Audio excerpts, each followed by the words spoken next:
righty, we've got a Prudy Ladd joining us now from Yellowstone Historical Society. Jeff, of course. We have our zoo crossover. It's been a hot minute since we've had our zoo trivia crossover. Yeah. So really excited to have you both in for this trivia question. Go ahead, Miller. All right, see how well everybody did. Zoograss was a fundraiser for ZooMontana. It was a large musical festival held in Billings for several years. The festival started on the zoo grounds before the zoo opened. The first year, 8,000 people showed up to see the headliner, the Nitty Gritty Dirt Band, who sang Fishing in the Dark. All right, here's your question. You're so proud of me. I am. What year was the first Zoograss Festival held on the present ZooMontana grounds? All righty, and the answer is 1989. How about that? All and right. the winner is Juanita Harmon Roach. All right, Congratulations, Juanita. Juanita. Again, yes. Yeah, knocking that out of the park. So, Prudy, tell us a little bit about this Zoograss Festival. Well, as we mentioned, it started in 1989 and it was a fundraiser for ZooMontana. The zoo board okayed the festival, was before the zoo opened, and they said, okay, let's do this festival. I was there at the first one. I was just telling Jeff my little story about going. But yeah, we went to the festival.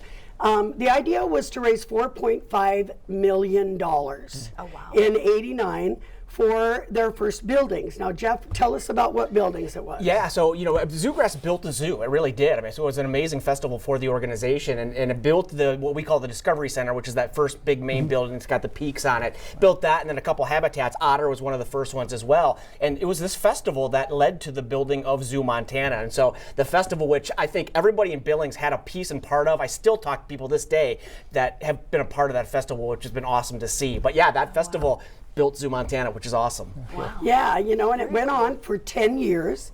For the first 2 or 3 years, it was at the zoo grounds itself. After that, it moved to Rocky, and it was at Rocky for about 3 years, I think, and then it went on to Metro Park. It lasted for 10 years.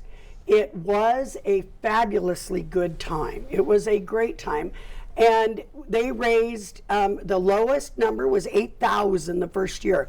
And I was there. And we never saw crowds of 8,000 in 1989 in Billings. It was like, wow.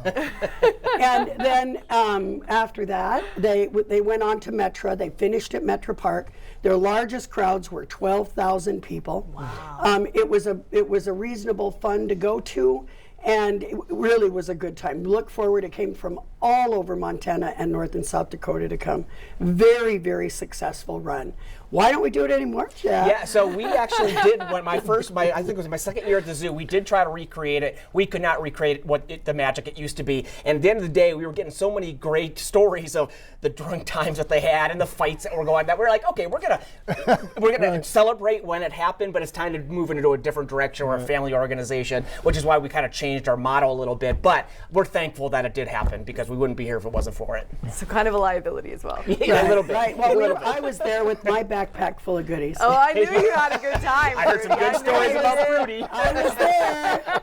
My ice was melting down my back. Nobody noticed. It was sweat. Yeah, it was hot that day. It was very hot. That's why my ice melted. It was a great time. Thank you, Jeff. Yeah, Good thank you, stuff, Jeff. Thank you so much, Prudy, for that. And congratulations, Juanita. Juanita, were you there? I have a feeling you. All righty, everybody. Now remember, that's for coffee. Juanita, coffee cup, coffee. We'll be right back.